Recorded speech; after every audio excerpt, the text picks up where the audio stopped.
What's going on YouTube? Shad here with another video, and today I'm going to be oiling my locks and we're going to talk. First, I picked up some new oil. This one's called Mega Thick Formula Hair Oil. This promotes, I'll let y'all read it here. Basically, it's for thicker textured hair. It promotes thick, strong, healthy hair, thickens and strengthens weak, damaged hair, has shea butter, vitamins, botanical thickeners, tames frizziness, adds shine, and it helps reduce breakage, allowing hair to grow longer. And exactly what I need, because these locks is here for the long haul. Anyways, I have some flaws that I want to talk about, and I want to get your guys' opinions on this. So this is something that I've realized throughout the course of 3-4 years, just kind of growing up, getting older, learning myself. I also use this Jamaican castor oil on my hair as well. This is I only use thick based oils because that's what my hair is very dry, so I need that thick coat, which helps it stay oil for longer pretty much. So I like to start with like a normal amount, and then I'll work my way, because my hair be eating all that stuff up, I ain't gonna lie. Anyways, I have some flaws I want to talk about. So, as I'm getting older, I'm starting to realize the importance of relationships. You know, whether that's friendships, you know, the relationships you have with your family, your peers. I'm starting to realize the importance of it, and the importance of the people I'm fond of and how much they mean to me.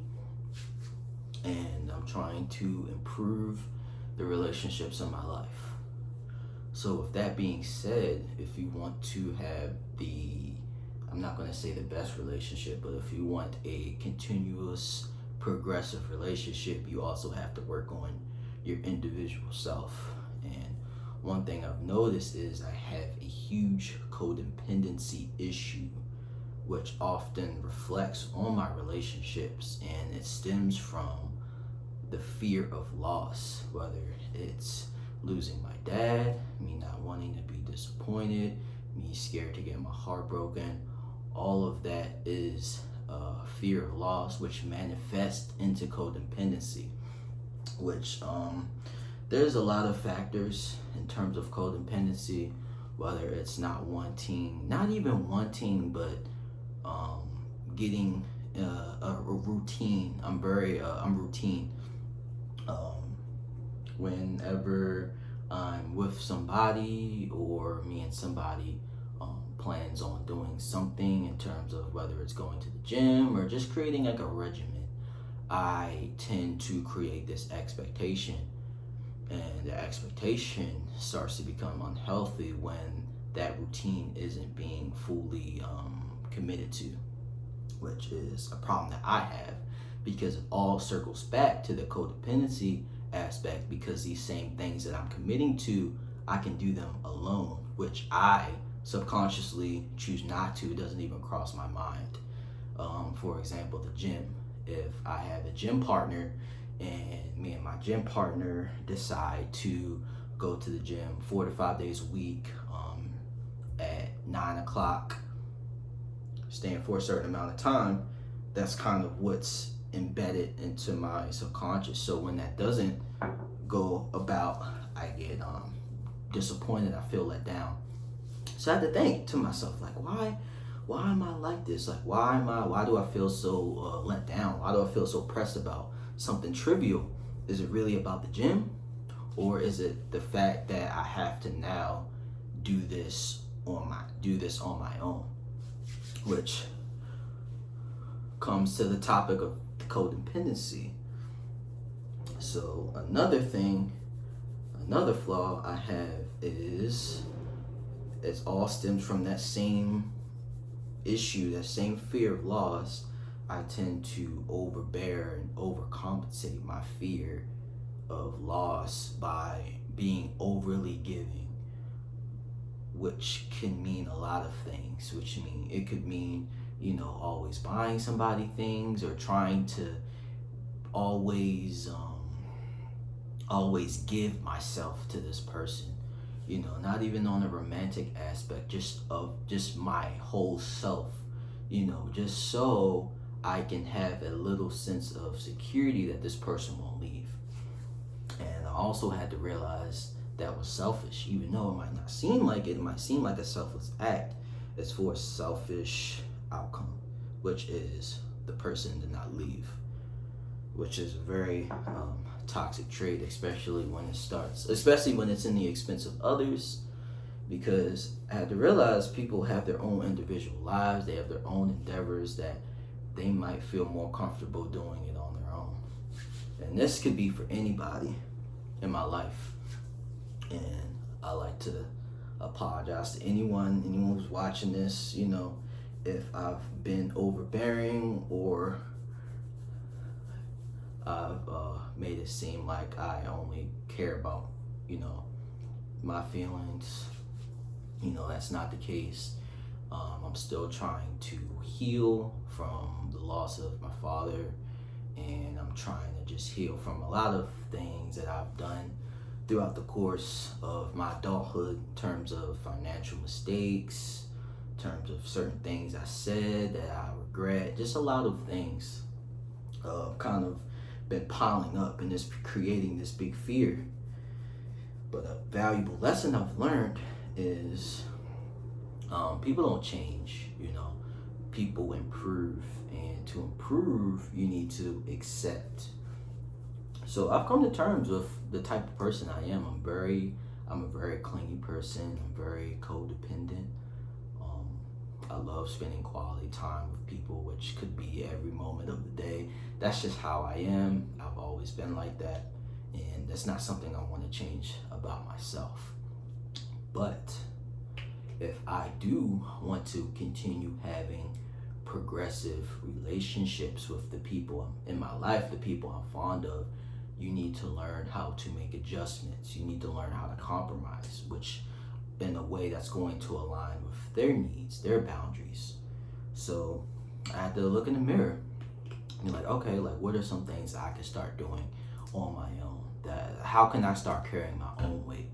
Because always trying to help out or always trying to intervene or trying to do things together, not allowing that individual person to make individual decisions, individual mistakes, and grow as an individual. So the biggest thing, not even sacrifice, but something that I've been trying to work on in my own life, is just spending a lot of time with myself. I don't even want to say by myself. I think that has a negative connotation behind it. But with myself, spending time with myself, taking myself out to eat, going to the gym by myself, getting things done on my own, taking that initiative. Because I don't even consider, prioritizing yourself, on a day-to-day basis. I don't consider that an act of selfishness, but an act of self-love. Because with that time alone, I'm only going to become a better person, a better son, better friend, better brother, better lover, etc. Just overall a better person, not for other people, but for myself. I actually like this because this isn't super thick, but it's been making my hair shine. This is my scalp.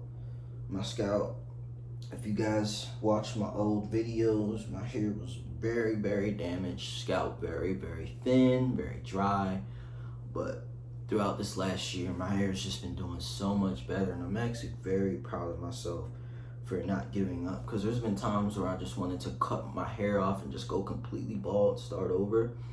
Even though that's always an option, I just know that if I started putting more effort, this all ties in with self-care, start putting more effort in my my hair care routine, I'll start seeing productive results, which I've been seeing. And I've also been trying to take care of my beard, upkeep myself, just little habits. You know, as I'm getting older, I'm realizing that we have to cater to this meat suit throughout the time that we're still here. You can't neglect. I like to damp my beard a little bit before I start adding some oils. But yeah, let me know if there's anything I said that maybe touch base with your life, or you know, you have any questions, comments, maybe some concerns. I'm sure there are. No one's perfect. You know, I have to understand that, you know, people have their own lives to deal with. And honestly, back to what I was saying about acceptance. Accept who you are. You know, don't look at it as a way to I'm not looking at this as an opportunity to change, because I don't want to change. Why would I want to change who I am? You have to change the way you perceive these issues with your life, your own emotional well-being. How can I use these traits productively? Yeah, I'm codependent. Maybe I should be codependent for myself. Maybe I should start relying on myself to start doing these things, being clingy towards myself, constantly reminding myself, constantly asking myself, hey Rashad, let's go to the gym today. Hey Rashad, let's go out. Hey Rashad, let's go make content. Hey Rashad, let's reflect. Hey Rashad, let's do this, that, and the third. If I have the energy and if I have the space and the time to project, you know, my own characteristics onto others, I can do the same for myself. There's no excuse not to. So, with that being said, cheers to improvement, cheers to enlightenment, and cheers to resources. I want to use this channel as a way to open up to the public in terms of my own lives, my own endeavors that I deal with, in hopes to further impact, you know, the people, you know, that's watching, that's consuming my content. I want to add value to this channel. I want to make impact, and with doing that, with what they say, with great power comes great responsibility. I have to take an account to my own emotional well-being. I have to make sure I'm applying these things to my own life rather than just talking, you know, because people aren't going to take you seriously if, you know, you're preaching, saying all the right things, but you're not applying it to your own life. So, I'm all done here. Thank you guys for listening. If you've made it this far, I appreciate all the support, all the comments, all the acknowledgement. Doesn't go unnoticed. And I want to continue doing videos like this. So thank you guys so much for watching. And until next time, peace.